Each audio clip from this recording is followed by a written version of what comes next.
This is Karen with newclevelandradio.net, and it is time for What in the World with Paul Seaburn and his sidekick, John Donalo. And the exciting part is, everybody, it is Tuesday, 3:30 in the afternoon, and we are going live, even though there is an echo going on. So we'll just have to deal with it one more time. You're picking it up again? I don't hear it Yes, yet. it is. I'm hearing it on my end. You are? Okay. Yes. All right. I don't hear it on my end, so maybe our listeners don't hear it either. We'll just pretend it's not there. We'll psychologically wipe it out. And that's a scientific, I'm sure that works. Okay, well, let's see how we're going here. We'll welcome everybody live for a change. Welcome to all of you watching live or listening live. Those of you listening to us in the future, this is What in the World, everybody's favorite weird news podcast. Real news, sometimes strange, always funny. That's our motto. No, there's so much bad news going on in the world. We don't talk about any of that. No business news, no religion, we barely talk about the bad sports. We only have good and fun sports even. That's exactly right, Paul. There you go. Right. No bad weather, nothing. So that's our motto. That's our goal. I'm your host, Paul Seaburn, the editor and head writer at mysteriousuniverse.org. I want to mention that, and also Facebook. A special note on Facebook this week. We're available on, we're on the newclevelandradio.net platform. So go to newclevelandradio.net, to that website.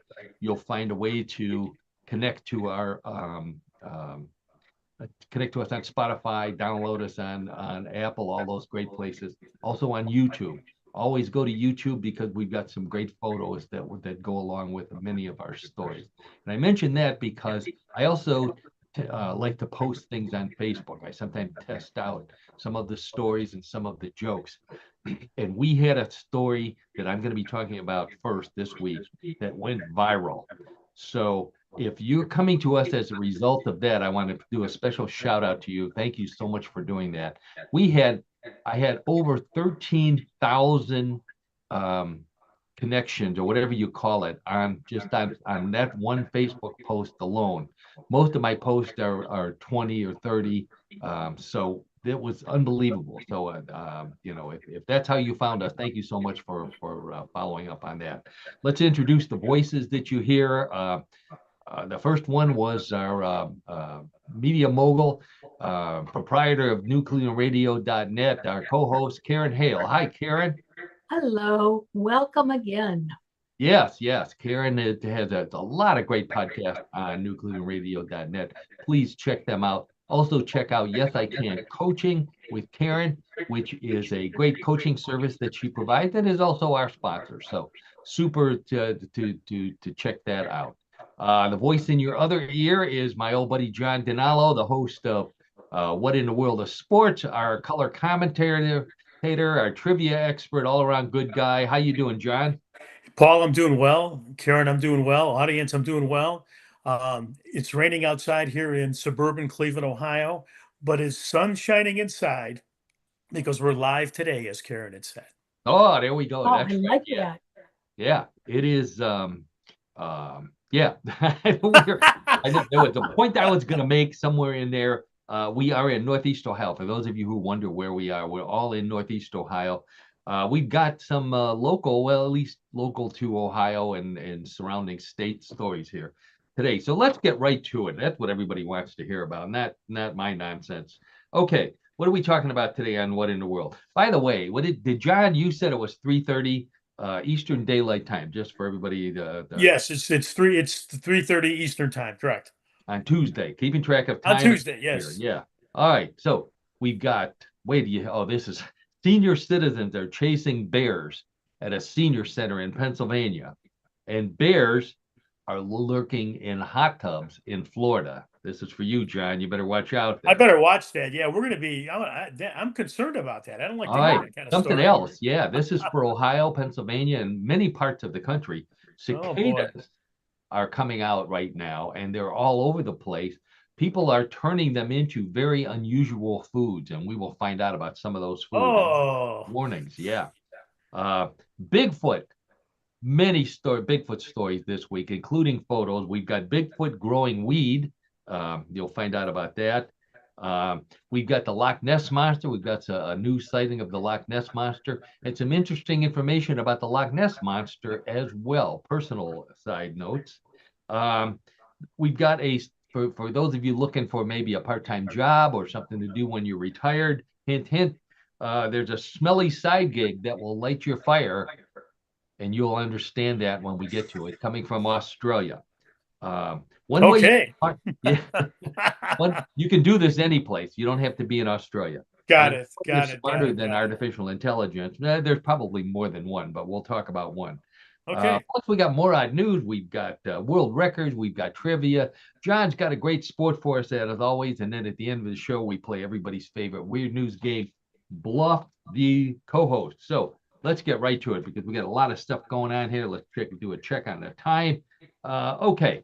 So again, I want to say hello to all of you, and I know people are coming in as a result of the Facebook story going viral. Thank you so much for joining us at What in the World. We had what did I say? 13. I think it was over 1,400 interactions when I checked just a little while ago. Comments, people liking, people sharing. It was great, a great story. So, what was the story you want to know? Let's get our video display lined up here. There we go. There's our logo on the screen, and there's a copy of my book. What would you say to a naked space alien? Available on Amazon. So please check that out. A collection of my favorite alien encounter stories from around the world, including many celebrities that you will recognize. Some from the rock and roll world. I think maybe one from the sports world.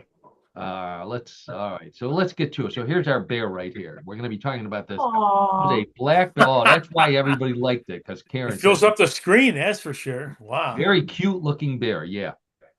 So this black bear was hungry. He went viral.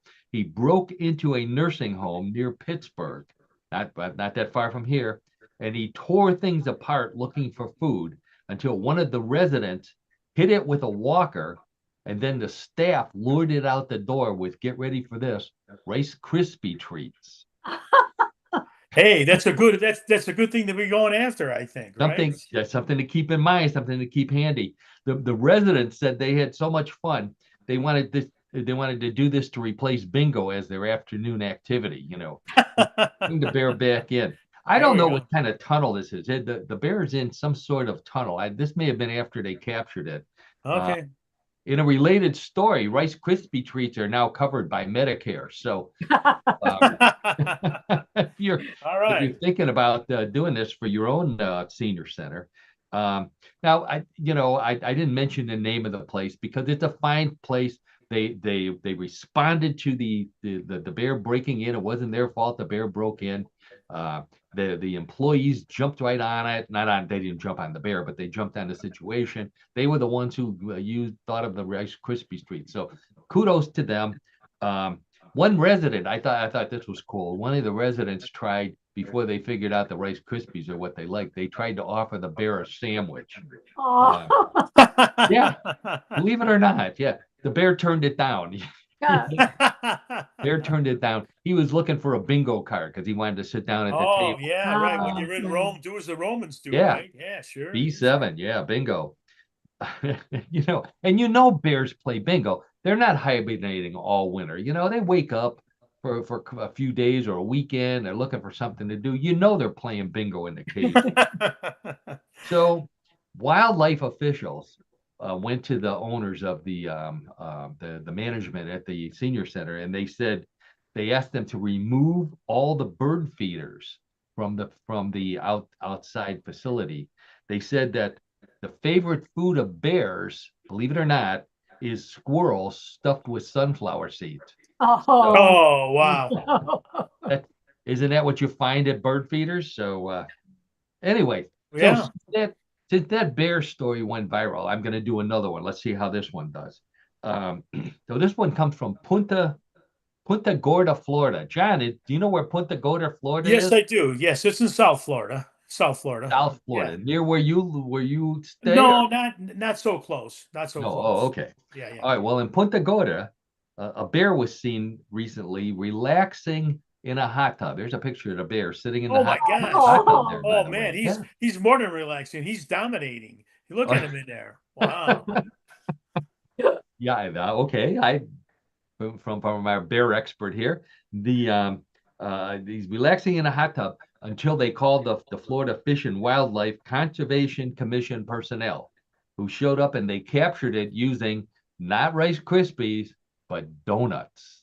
Yes, Okay. that's how they lured Something the bear. sweet. Something Yeah, sweet. yeah. Yeah. So a local cop was there. He witnessed the whole thing, and when he saw them do that, he said, "Oh, the humanity."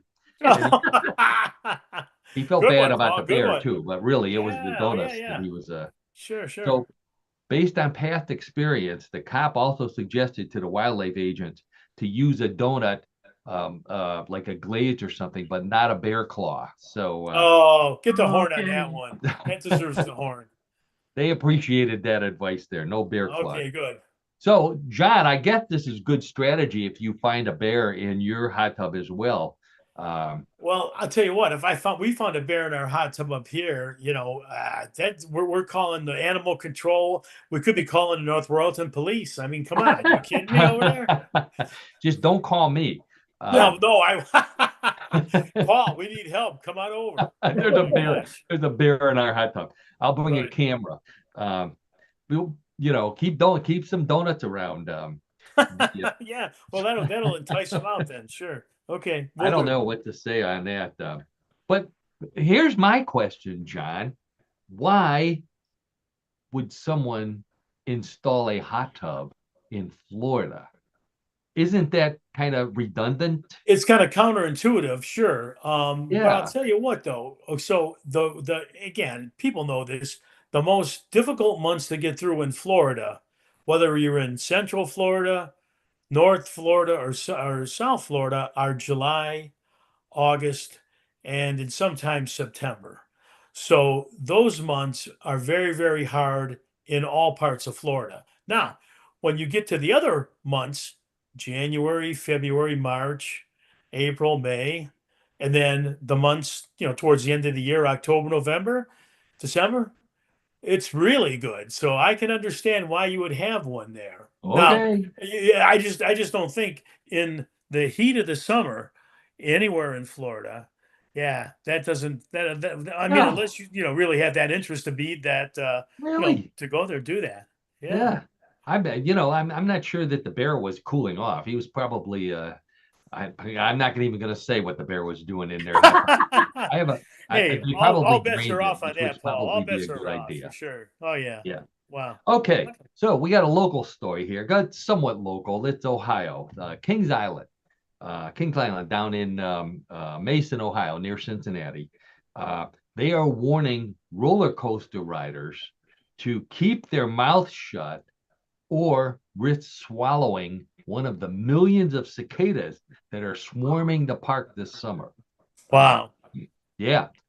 So keep your mouth shut on the roller coaster. Although they said, on the other hand, the cicadas are still healthier than anything you can get at the food stand. So, Well, Yeah. there's a point to that, obviously, because they're so supposedly they're full of protein, right? Yeah, I don't think when you go to the amusement park that you have a lot of protein. You have a lot No. of sweets, obviously. the Not most to be protein funny. you get is the stick that the whatever the fried stuff is on. Yeah. Oh yeah, So, sure, exactly. I'll tell you what though, that good point, John. In fact, some of the food stands were trying to capitalize on this by selling deep fried cicada ears. Oh my gosh. Yeah. Oh I mean, it takes an my. awful lot of cicadas to get enough. Oh gee, yeah, no kidding. Wow. Yeah. So before you get any ideas, the Guinness people say they're not interested in a new world record for the most cicadas in one mouth, male or female. So There's a distinction there, huh? people are, distinction. our Okay. listeners, they were already figuring, oh, we could get mentioned on What in the World if we get the most cicadas in our mouth. Well, that's newsworthy on our program for sure. Oh, of course it is. Of course it is. So by all means, go to Kings Island. Very great, very nice amusement park down there. But wherever you go, keep your mouth shut. Okay. So cicadas are safe to eat, as John mentioned. In Cincinnati, by the way, cicadas are traditionally served with chili. I don't know if you knew that. The Skyline chili, which is the Yes. famous, which I enjoy, by the way. I enjoy Skyline chili. A lot of Thank you people for in my explaining. I was going family, to say, yeah, yeah, a lot we of should people in my explain family that. do not. Well, because it's got a unique taste, right? A lot of people in my family who will remain anonymous at this point, they don't go for it at all. In Uh-huh. fact, they would rather go hungry than eat some of that Skyline chili. But Wow. yeah, that's interesting. Well, it's chili on spaghetti noodles for those of you Yep. Or who don't know or what on it is. or on mini hot dogs. There's Or a in couple ways mini hot that dogs. That's right. That's yeah, right. right. Yeah, So there's a yeah. couple ways you can enjoy Skyline chili. Right. Okay. Well, now you're making me hungry. So let's get back to cicadas. Okay. So, so what the insect experts are telling everybody in the country, but especially in the Midwest, that this is brood number 14 of cicadas. They come every 17 years. This is brood. Right. You give it a name, and this brood was first seen and reported by the Pilgrims in 1634. That's how far back this particular go around of cicadas is. Wow. Yeah. And the Pilgrims actually tried to serve them at Thanksgiving. I think they put them in a pie. Here's a cicada Oh, Oh, waved on the that's crust there. grotesque. I'm sorry, that is grotesque. Well, I agree. And also, unlike sweet potatoes, there's no amount of brown sugar you can add to cicadas to make them taste good in a pie. So, oh, don't think so. Oh, yeah, but yeah. as a warning for our local listeners, they are coming to Cleveland. We are expecting a big cicada outburst in Cleveland this year as well. So, of course, in Cleveland, what do we make with cicadas? Cicada kielbasa. That is Oh, Oh, I am not making this up. That is a photo of cicada sausage on a stick. oh my gosh. Yeah, oh, is it? It looks like it may have been from a state fair. I'm not sure, but that's all. Wow. There was no other details on it other than you can see the cicada sticking out of the sausage there. If that's not enough, if your taste goes to the more imported foods, they are also making. Get ready for this. On the left, you have cicada tacos, and on the right, cicada stuffed egg rolls. oh, So no, Oh, people I are don't think I'm going gonna eat. nuts. After Yeah. seeing that, I'm not gonna eat Chinese food for a month. Oh my gosh. Or Mexican between the Oh tacos yeah, and right. Yeah, Mexican sure with the the egg taco. rolls. Yeah, Yeah, right, isn't right. that amazing? Wow. So I think we should serve all of those in Cleveland. Stay ahead of New Orleans for the unusual foods there. It would put us ahead of them, that's for No sure. kidding. Yeah. All right. So we've got keeping up with fashion. People listen to What in the World for a lot of things. Hopefully they listen to Laugh, but also we keep up on the latest in the fashion world as well. So that's what we're doing right here. There's a designer fashion brand by the name of Bravest and Canyon. They joined forces to release a new shoe. We're debuting it first on What in the World. It's called the Rock Shoe. There's a picture of a pair of rock shoes. They are shaped like boulders, and they feature a growth of moss on each one of the shoes. See that. where's Fred Flintstone when you need him? Good one, Karen. Good one. Now, just on the surface, how comfortable can that be? I mean, is Well, that they're well, go they're ahead. not heavy. They're very light and they're soft. Okay. Okay, but don't Mhm. tell that to the person that you're about to kick their butt with the Yeah. shoe, because you want them to think that you're wearing rocks and you can lift that leg up. So I don't know. They look pretty real. Here's another one here with a leg in it. There you go. There's a Oh, side yeah. view. Guy's got socks on, so maybe they're not that comfortable. I don't know. I assume it's a guy. Yeah, right. But you don't know I for don't sure. think, yeah, I don't think women would be interested in this. No, don't think But so. yeah, if you thought finding snakes in your toilet were bad, we talked about those last week. Imagine waking up in the morning and find snakes under the rocks, your rock slippers over here. You're gonna have a if Yeah. that happens, you're gonna have a bad day. Oh, no kidding. Yeah, exactly right. Um, and I was trying to figure out why they put moss on them, other than to make them look realistic. And then I realized that's how you can tell which direction you're facing, because the moss is always on the south side. North Yeah, side. right. That's right. The north.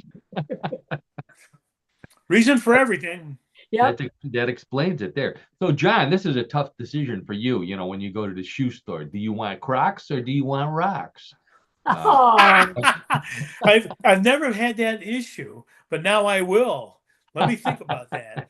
I'm going to bet that you do not own a pair of Crocs. I don't know about rocks, but I bet you don't own a pair of Crocs. You are 100% correct on that, and I still see that they're very popular. And Oh. I'm going to leave it at that. I'll just leave it at Good that. idea. Good. So I was thinking that these must have been invented by a podiatrist in need of work, mess up their feet. So then, the first one that came to mind is friend of the show, Bill Z. Bill Z, sure. Who is a podiatrist. Podiatrist, sure. An old friend of both John and mine. So I saw Bill last week, by the way. I guess you did too. I think you play bocce with him, don't you? I saw him last night, as a matter of fact. Yes. Last night, Yeah. that's right. Yeah. Okay, so let's go to Colorado. Hey, John, you haven't been pointing to the globe over there. We're going to Colorado. Okay, everyone. I'm going to show you on the map in North America, out in the western part of the United States, past the Mississippi River, before you get to the Pacific Ocean, there is the state that looks like a rectangle, Colorado. Wow. If kids watching the show, you get extra credit. Tell your teachers that you watch What in the World, especially if you're taking geography or history or I don't know, current events. Weird sports. Weird sports. Yeah, you're majoring in weird sports in college. Okay. So Colorado has suddenly become the Bigfoot hotspot of the country, and the epicenter of Colorado, where it's at, is Boulder County. I've been to Boulder County. That's where the city of Boulder is. It's the home of the Rocky Mountain National Park. Yes, it is. Park is on the east. Grand Lake is on the west. The eastern slope of the Continental Divide runs through it. The headwaters of the Colorado River begin there. So this is a beautiful area. So you can understand why Bigfoot would be hanging out there. In fact, here's a donut shop in Estes Park, Watchy Donuts. We talked about there's a Bigfoot statue right out front. So obviously Bigfoot likes the scenery. So I think that's why we're seeing makes sense. This area. Yeah. So here's what happened. Two times recently, once in December and another time in March, in Longmont, which is just a little bit southwest of Estes Park, in this county. In the first one, a man claimed he saw Sasquatch running across the road in front of his car. And then in March, an older woman said that, and that I'm quoting a person here. I didn't make that decision there. But an older woman, 3 miles from where the first one was in Longmont, said she looked out her door at 10 o'clock at night, and there was a Sasquatch trotting down the road. That's a direct quote. He was trotting down the road. So they're starting to warn people. They're putting up these warnings here. Bigfoot crossing. There's a Bigfoot crossing sign right there. Oh, wow. There's a guy by the name of Alan Mergargle is his name. He is a volunteer naturalist at the Boulder County Parks and Open Space Department, and he's been hunting Bigfoot since 2009. So they brought him in to talk about this, and he said there were so many questions about Bigfoot that he and the county officials set up this last weekend. They had a Bigfoot hunt. Here's an ad for it. They had the Bigfoot of Boulder County hunt at Hile Valley Ranch. Yeah, last Friday the 13th. Not a good day to be looking for Bigfoot, in my opinion. At 8:30. So, but promoted the heck out of it. Put a very authentic picture of Bigfoot up there underneath a full moon. Unfortunately, no one saw Bigfoot, though. So they think that it may have moved on to another area. And we talked about Bigfoot last week, at the upper Colorado River. And I do have a photo of that one. You may remember that. There's Bigfoot hiding Oh, in the sure. woods. Remember that? And, Yes. one of the better photos of Bigfoot, although when you zoom in, it looks as blurred as everything else we show. So, but here's what this guy said. So he said he warned people when they were going out that Sasquatches will toss things at people. And our buddy Don, friend of the show down in Florida, he talks about that all the time. Bigfoot throwing rocks. He says it's not to hurt anybody. It's just to get their attention, to let them know that maybe you don't want to be coming in here because I'm about to do something. And I'd like some privacy. So he also said he's heard wood knocks. We talked about that, where Bigfoot uses a branch or something and beats again a tree. But here's something I didn't know. He also talked about rock knocks, which he says Bigfoot will take two rocks and bang them together, which is a completely different sound. And to me, what this is proof of is that, and back me up on this, John, this is proof that Bigfoot is a percussionist. Yes. Well, yeah, suppose he makes those sounds like a drummer, right? Yeah. Sure. And so I came up with a theory. People talk about Bigfoot being interdimensional and all that. There's a certain group of people that say that Bigfoot may be a ghost. And I think this supports that theory. All the Bigfoots that we see are the ghosts of rock drummers who have died. Oh, geez. They come back as Bigfoot so they can continue being a percussionist in the afterlife. Because you can't play drums with a harp when you're sitting up in heaven and everybody else is playing harps. You play. Yeah, there's something go to that, someplace where Paul. you can play Yeah, drums, sure. yeah, or some other sort of percussion instrument. Sure. Wow. All right. So we also talked recently about a Bigfoot in Monroe, Michigan, just to the northwest of us in Cleveland. And so this was a couple weeks ago. There was so many people interested in that Bigfoot that a local marijuana dispensary by the name of Unique Cannabis, there's a picture of the building. They offered a free pre-rolled joint to anyone who brings in photographic proof of a Sasquatch. Now, well, they said that you have to be able to make out to clearly identify the Sasquatch in the picture without being high. So you can't bring a blurry picture and say you see Bigfoot in it. Everybody has to be able to see it, and then you can pass the free joint around. Oh, yeah. So yeah, I know.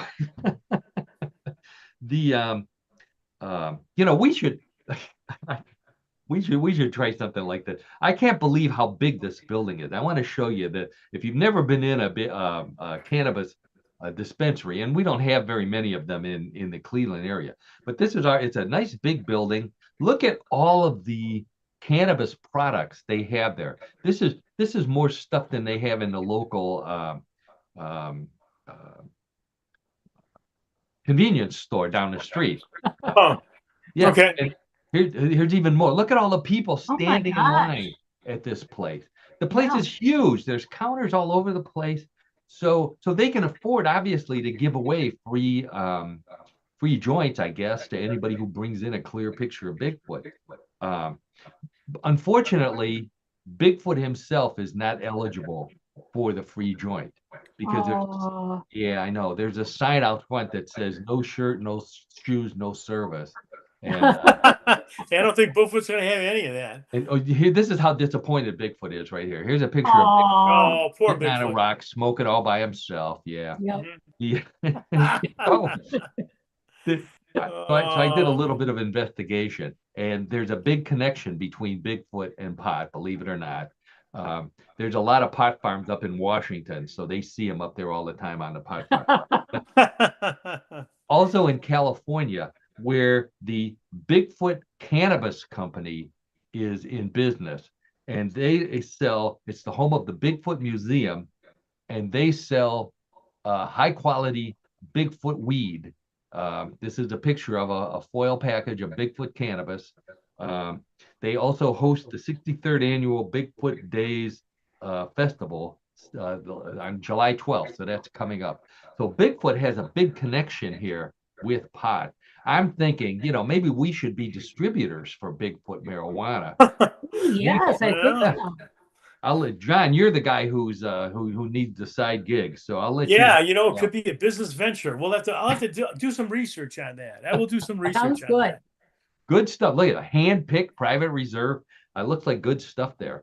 So I don't have any pictures for you to comment on, John, but I thought that was an interesting Hey, on the whole Bigfoot. from this little discussion, maybe something will come from it. People will have to continue to watch the show. I think they would make a great sponsor. Oh yeah, yeah. So Well, I that would would be have to Paul, that contact might be up your alley on that one to Yeah. follow Yeah, up on there we that. go. Okay, all right. So let's go with along the same lines. So we also have a Loch Ness monster story. So John, I do have photos for the Loch Ness monster. Excellent. By the excellent. way, point to Scotland on the globe there while we're Oh, sure. Be happy set to. up here. Here is Scotland in the northern part of Europe, right next to England, and right here. Here's There you Scotland for go. those All of right. you. Wait, Scotland's right there. can you see the Loch Ness on there? That would probably be about I 6 don't. points I there. don't think we can zero No, in no, on you that. need This is stronger just- glasses. right, Yeah. exactly. This is just Or a merely bigger a globe. globe. But Yeah. maybe we'll get you a bigger globe. Okay, so Okay. in the Loch Ness area reported that they were there for the Loch Ness Quest a couple weekends ago. We talked about it, a big weekend hunt for Bigfoot. For the Loch Ness monster. This guy said he was on a high vantage point overlooking Orchard Bay, which is a very popular spot, when he spotted a small motorboat entering the bay. When he checked it out, he saw behind it was something long and thin pop up in the boat's wake. And so he registered this with the Loch Ness Monster registration site. And there's a picture of the monster in there. So before you go ahead, hold your comment on that one, John. I will. I'm biting my tongue right now. He said he vanished 3 times. He watched it. He vanished 3 times, but he did manage to catch it on video. The sighting lasted 3 to 5 minutes. Took place at 3:40 p.m. And here's another photo of what he saw. So there's a much closer photo of the Yeah, a little more definitive. A little more definitive. Do you see a head or a face? Is it smiling at you in there anywhere? It kind of looks like more like his back, I think, right? Kind of looks like more of the back of the Loch Ness. How about this one? This is much closer here. Oh, So now you should be able to see clearly that what. Well, it's something of an unknown origin, I would have to say. Yeah, I agree. Wow.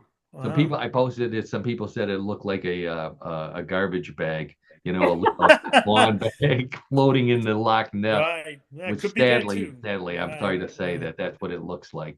But it is officially the second Loch Ness monster sighting of 2025. So the people, the registrar accepted the photographs as a legitimate sighting. So I had to check, and sure enough, there is Loch Ness monster marijuana. Believe it or not. Wow. To go with Bigfoot. There you go. Here you go. Right. Here's one strain right here. This is Loch Ness monster marijuana, bred by the Holy Seeds Bank. I'm not going to get into all the details on it. It's a very pretty looking plant. I don't know. I guess as far as marijuana plants go, Wow. yeah, it's supposed to be pretty potent. Here's another one. This one is Loch Ness. It's provided by Beleaf Cannabis, BELEAF, which is perfect for the Loch Ness monster. Rhymes with Yeah, bee. sure. Yeah. So they said the aromas range from peanut butter and jelly to papaya jam and nutty earth tones. This is going to attract bears as far as I'm concerned. Oh yeah, sure. It would be. Oh yeah. Wow. So there you go. So John and everybody out there, we should have our own strain of What in the World pot. I think that. So Karen, I don't know. Let's see if we can convince the Bigfoot pot people to sponsor the show. If Oh, not, I will write to them and I will send them the link Yeah. to the show. Yeah, Oh, and then we'll- it will just expand our notoriety for sure. oh, Yeah. boy, that's for sure. And free sample. Of course, we would share them with all of our listeners, by the Yes, way. Right, we would. exactly. So, Yes, we would. okay. So if you don't want to grow pot for your side gig, John, here's another job for you. So this guy's name is Nathan Wild. Nath, he goes by. He's in Australia. So pull up Australia on your globe over there. Australia is in the Pacific Ocean, and Pacific Ocean. So this Pacific guy, Ocean.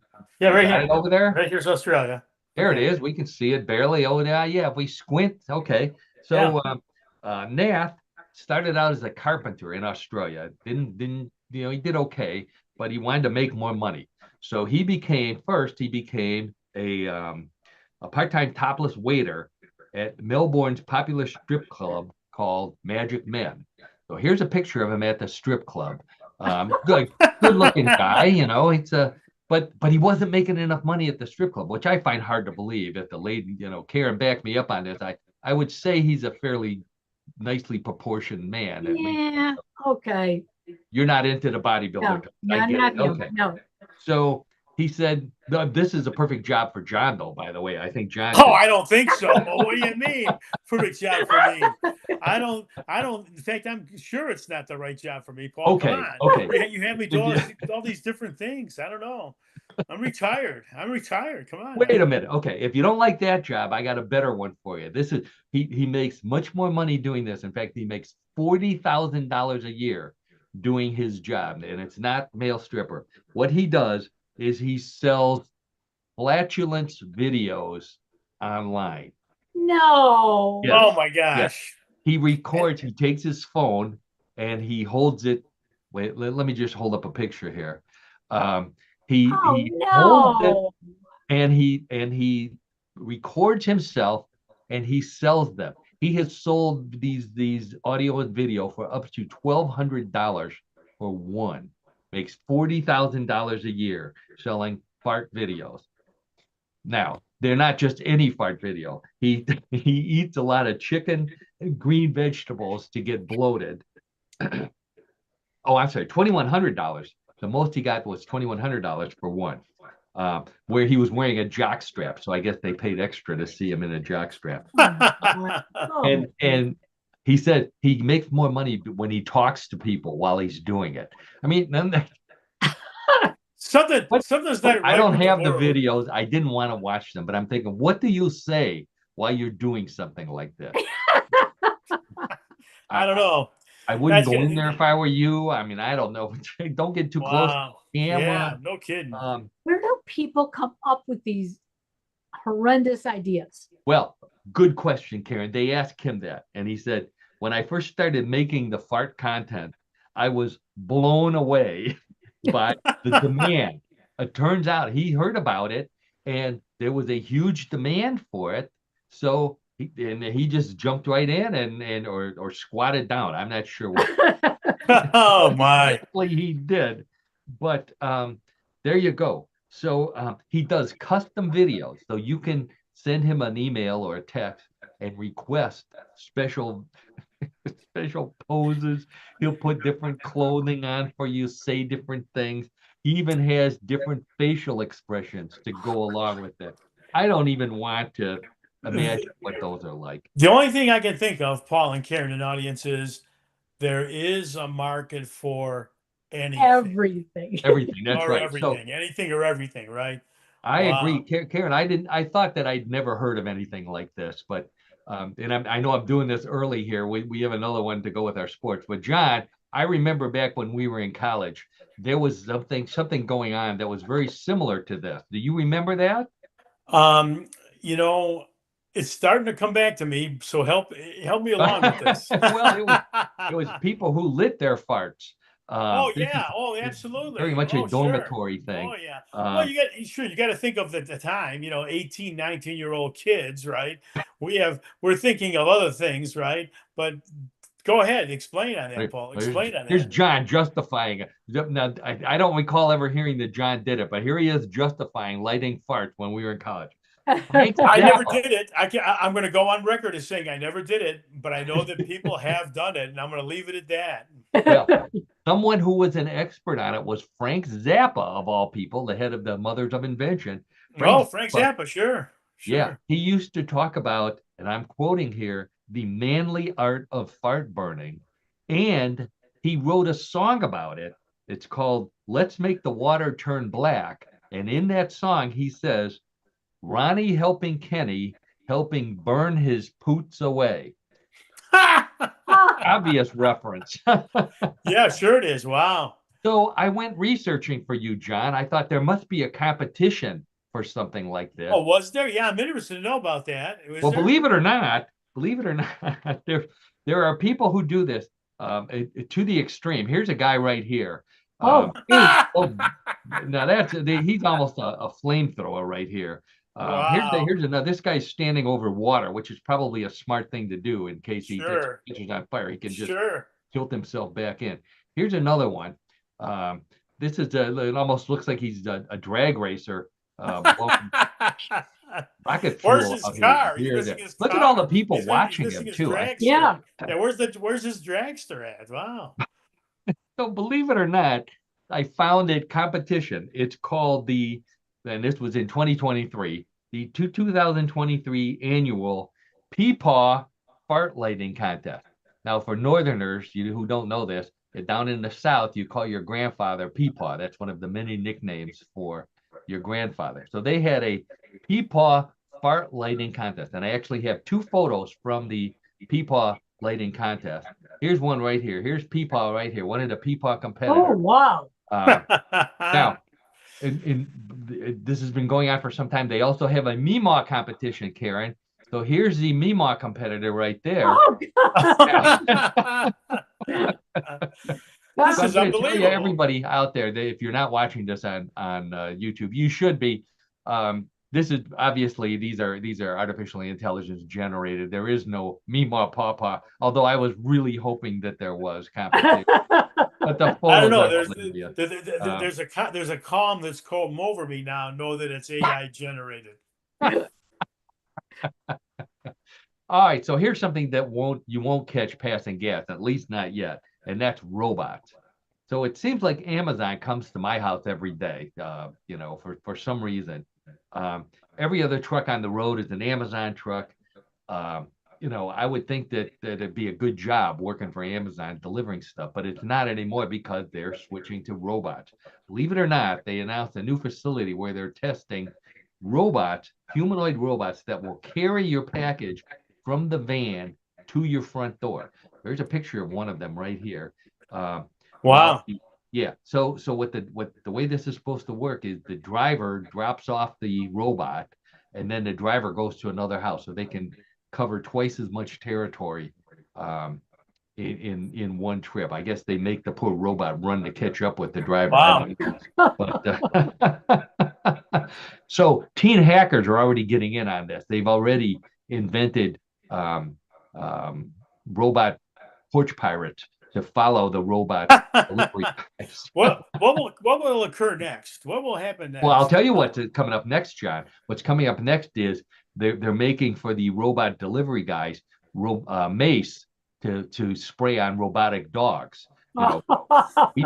Wow. We talked about those robot guard dogs. So we talked about robot guard dogs already. Yes. Now this is a business I could get into. I could see having one of these humanoid robots that goes door to door, put some white shirts and ties on them, and rent them to Mormons. They want to get a day off. Send the robot in their place, going to door, or passing out watchtowers or whatever they do. Or better yet, Lord. Karen, better yet, I could rent them to women to hold their purses while they're shopping at the mall. Because, great idea. I thought I was afraid you'd say that was a good idea, because that's one of the few jobs that us married guys have left to do. Yeah, right. That's true. And our jobs are going away. I was thinking, John, that this would put some businesses out of business. For example, the Cinnabon people, because that's the only reason why I go to the mall is to hold a purse, and then I get rewarded with a Cinnabon before we. Either that or reward from the Dairy Queen that's in the mall, and Oh, the Dairy yeah, or the giant pretzels, yeah. So Yeah. sure, Auntie Annie's or whatever, sure. no Oh, yeah. men, yeah, no men, no business for them. Wow. I don't know. Would you answer the door if a robot was outside? I would not, only because I'm not sure what it is. Exactly, exactly. I know, I know. All right. So along the same lines, everybody's worried about artificial intelligence as part of this robotics thing. So you can rest a little easier if you're afraid of artificial intelligence. There was a big announcement that OpenAI, the OpenAI chatbot from Google, was defeated in computer chess by this machine right here. Now, this is an 8-bit Atari 2600 from 1979. Wow. I put this on Facebook. Many people recognize this. Many people had this. Mm-hmm. Yeah, it defeated a modern artificial intelligence app at computer chess. This Atari is so old. It responded to congratulatory emails that it was getting with 10-4, good buddy, which is what yeah, that is a that's long what we time used to ago. say in 1979. That Well, is John, right. did you have one of these? Did you have an Atari system? No, but we had it in television, which was a similar type of video game, and we played that all the time. Oh yeah, oh yeah. Yeah. Well, Mhm. so the experts said that this OpenAI played at a third grade level, played chess at a third grade level, which means that it would still defeat a lot of humans, but it couldn't defeat the Atari. Um, so you know, if OpenAI is so antiquated, I don't know why I'm still upgrading my PC. I should go back to my original PC, which was I've got one right here, Radio Shack TRS 80, Yep. playing the Star Trek game. Oh, I wow. that was the Yeah, first game I sure. ever played. There was no mouse. You entered coordinates. Here's a picture of the coordinates. You entered the coordinates on a keyboard where That's you right. wanted the quadrant where you were shooting your torpedo and Wow. where the Klingons were. And anyways, that's No, for that's me and very all my fun. computer Well, friends out. that's very interesting. Going back in Oh, time with all those things that we had, and no kidding. yeah, No sure. kidding. Go back to the old time Macintosh 2, right? Wasn't that the PC that Apple rolled out? I remember Oh yeah, way back in the yeah. day we had that. Well, I So have yeah. friends, believe it or not, I have friends that have Apple ones that they're not parting with because those are worth a little bit of money. I No, they would. don't I have think they would be, sure. Yeah. Yeah, I don't have a TRS 80, but I do have the first Radio Shack luggable computer, which was the first computer that I actually invested in. I still have that and some floppy disk with the operating system. Oh, sure. Yeah, Sure. I mean NASA, if NASA still uses those things, so I let them know, if they need some parts to call me. All right. Uh, So this last story was popular with friends of the show, Brian down in West Virginia, and Ron, who's a new follower in Cleveland. So this guy by the name of Kelechi Ezihi of New York thinks he set a Guinness World Record for playing golf for the longest period of time consecutively. He played golf for 36 consecutive hours using flashlights and glow-in-the-dark golf balls. So he did this in New York. He really wanted to do it in Florida, but he found out that he wasn't allowed to use glow-in-the-dark alligators in the water hazards. So oh yeah, sure. yeah, That could present a problem. huge problem, huge problem. So he played 7 rounds and 126 holes in all, and the only birdie he got was a duck that was swimming in water. Oh,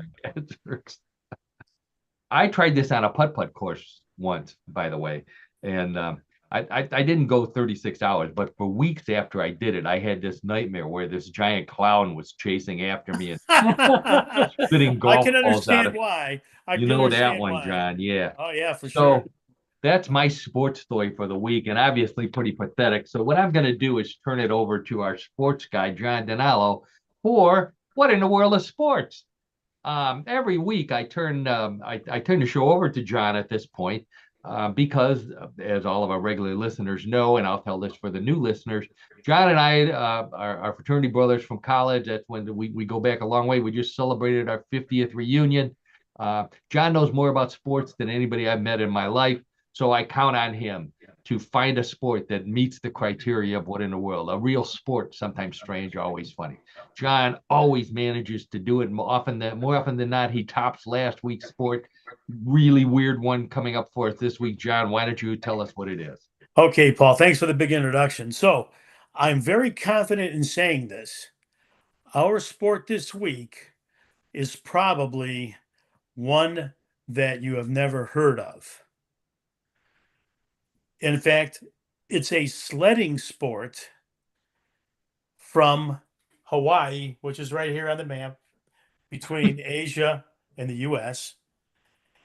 And it doesn't need snow and has nothing to do with surfing, but it's called Hawaiian lava sledding. Lava sledding. Okay. So, in Native Hawaiian, which I now have become proficient in while researching this story and this sport, it's called hihi hula or sled surfing. Hihi hula was a traditional sport and also a religious ritual practiced by Native Hawaiians, especially in the ruling class of Hawaiians. It involved hurtling down specially constructed slopes on wooden sleds, often reaching high speeds. Now, the sport is both a competitive event and a way to honor the goddess Pili, who is associated with volcanoes and the actual creation of the Hawaiian Islands. Wow. Now, you had to really like Pili to compete in this sport. Hia hula involves the use of only a narrow 12-foot wooden sled or a papa hule that is 6 inches wide. So the sled is 12 feet long. That is correct. 6 inches wide. Only 6 inches wide. No, that's a plank. So, that's not a sled. That's a 2x4. That is a 2x4. 2 by something. So everyone won't go a little bit nutty on this. The sled is used standing up like this young man is doing. It can also be used lying down, and it could be even used while kneeling to ride down those man-made or even naturally occurring lava tracks. Those lava tracks are called kahua hula. Now, top Hawaiian lava sledders can reach speeds of 50 miles per hour or greater. Yikes. And again, that is while lying down on a 6-inch wide sled made from hard native woods like kahulu, uahu, or mamane.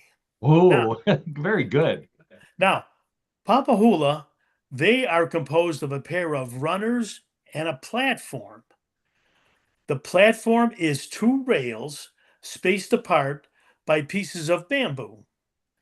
The runners, cross pieces, and rails are held together with rope made from either straw or hemp.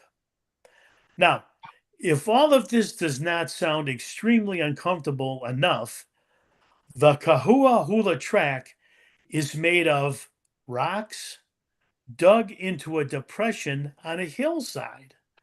That's right. Now, wait, it gets better. The track is then covered in packed in dirt and an outer layer of peely grass or flowers.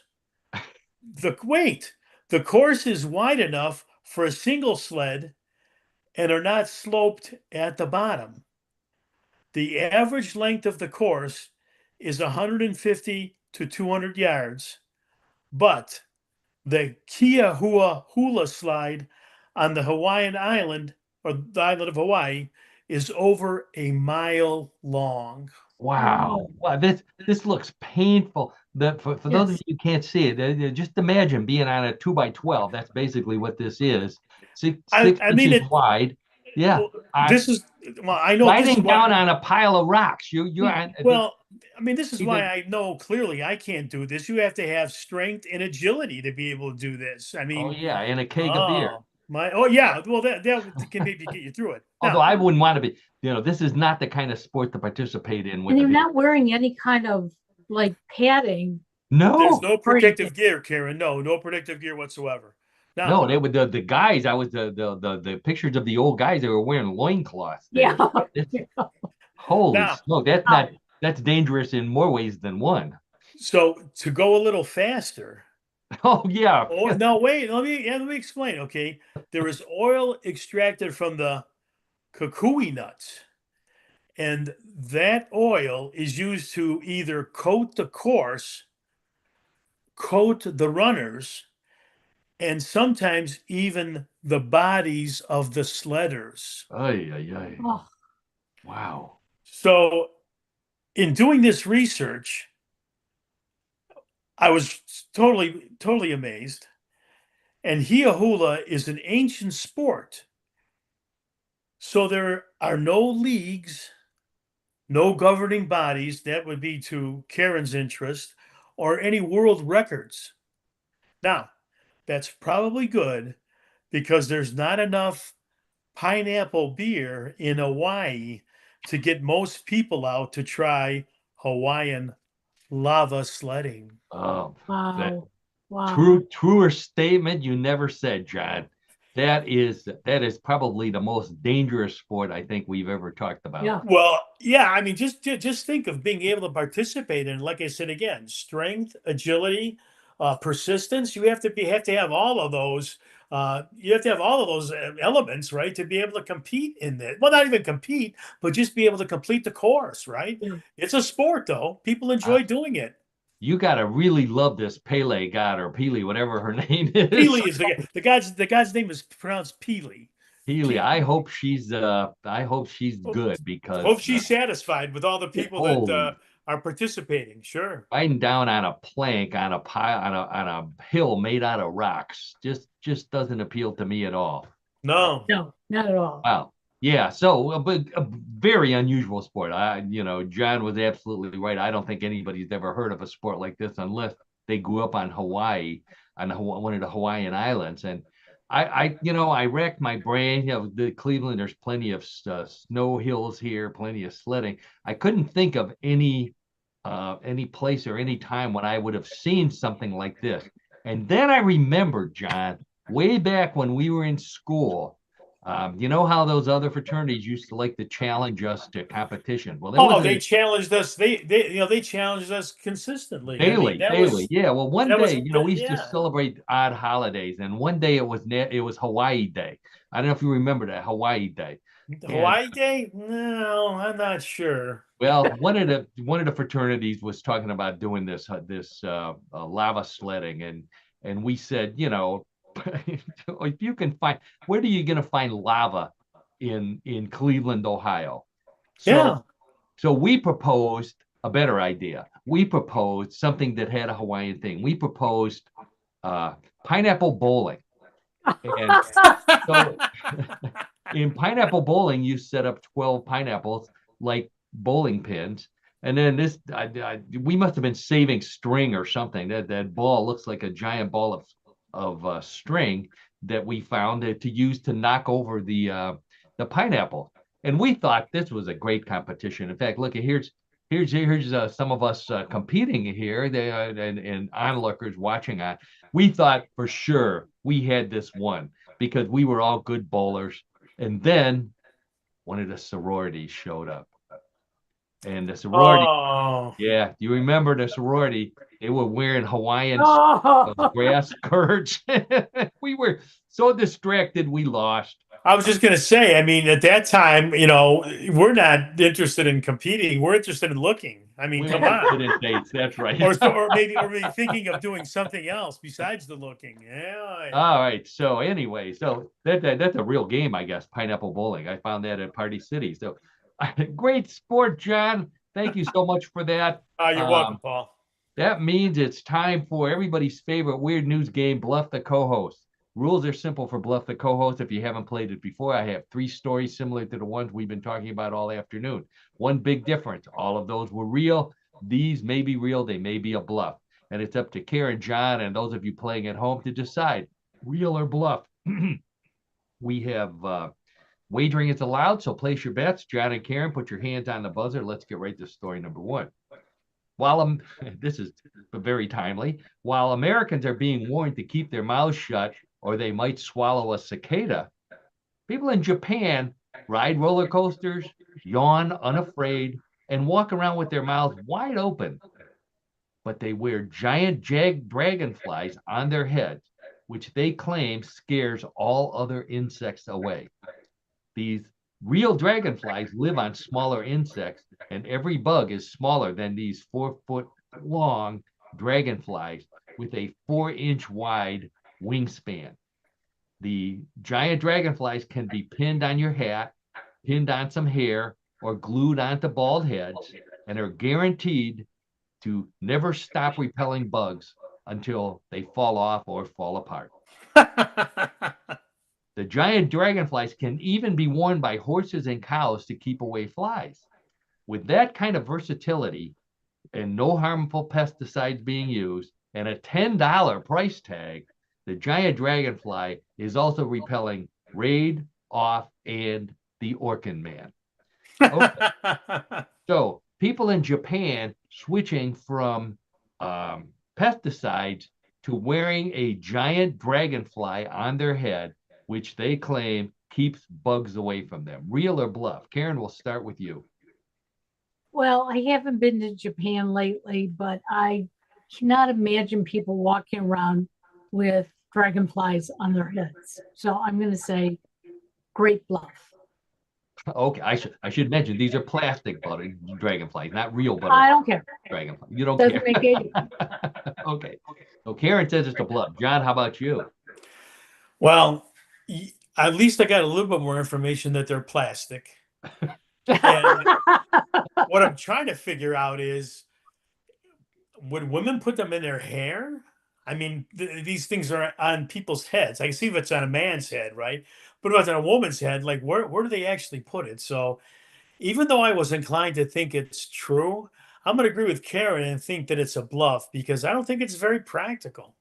Okay. Oh, well, very, very well thought out explanation there, Yes. John. But as always, Yeah, this is the highlight of my week. Okay, when it comes to my thought processes and making sure that I keep my my brain stimulated. So that's why There you go. that's why it was very a logical approach on that, guys. So that's what Okay. I'm saying. Well, if any of the other of you out there were following John's logic, you would say that wearing a giant dragonfly on your head to keep bugs away in Japan is a bluff, as Karen also agreed with. Let's check with the judges, and the judges say those people in Japan are laughing at you while they're not having no bugs land on them because they really do wear giant plastic dragonflies. Wow. Oh boy. Wow. Believe it or not, Paul, maybe Google that it. might be something. Paul, maybe we should be getting some video of that or maybe some photos of that. There's Not next photos week of, necessarily. photos But of men and women. yeah, with giant that dragonflies on there. surprises me. That really does. Okay. All right. Okay. Well, that means the score is nothing to nothing. Woo! No, that's let's It's a see. close match. It's a close match right now. Okay. All right. Well, John's ready for story number 2, Yep. so let's get right to it. It sounded like a good idea at the time, but firefighters in Wisconsin say a man who decided to marinate his turkey in tequila should have drunk the tequila while waiting for Uber Eats to bring his food. After he put the drunken turkey in the oven at 350 degrees, it took only 10 minutes until the bird exploded, blowing the door off of the oven.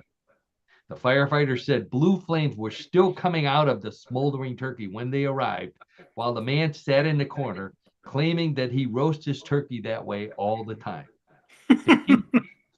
Tequila turkey is not a dish in Mexico, nor is it a good name for a band. But the landlord thought it was a good reason to kick the man out of the apartment after collecting damages. Okay, so a man in Wisconsin decides to marinate his turkey in tequila, puts it in the oven, and blows the door off of the oven. Real or bluff? John, we'll start with you. Well, I'll tell you what, as I hear news reports all the time of things that people do, um, this doesn't surprise me at all. So I'm going to say it's true. Okay, John says that's a real story. Karen, how about you? Well, I don't know the first thing about tequila, but I'm sure my buddy John does. So if he says it's true, it must be true. Thanks for the plug, Well, Karen. I like Appreciate that. that. I like that line of logic. I don't know if there, that's a Karen. plug or not, but thanks anyway. Yeah. Okay, so both Karen and John say tequila. You shouldn't soak your turkeys in tequila before you put it in the oven. There's a true story, and the judges agree with you. That guy is no longer living in his apartment. Yep.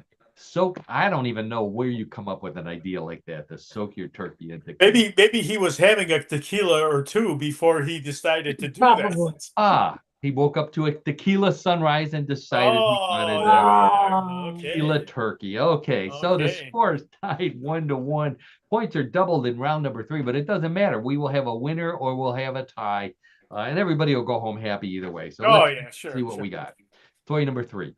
The owner of a Chinese restaurant in New Hampshire has been using his day off to practice walking around the neighborhood on stilts made to look like giant chopsticks in preparation for his attempt to walk a full marathon this fall on the giant chopstick.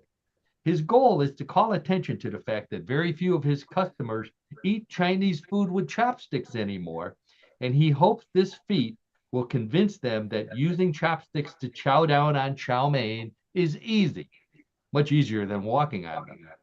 While there's a world record for the fastest marathon on stilts, he hopes to establish a separate category for the fastest marathon on giant chopsticks while passing out packets of soy sauce to spectators along the course. Okay, so a Chinese food owner, restaurant owner in New Hampshire is trying to do a marathon on stilts that look like chopsticks. Real or bluff? Karen, we'll start with you. Well, it's a great advertising gimmick, so I'm going to say true.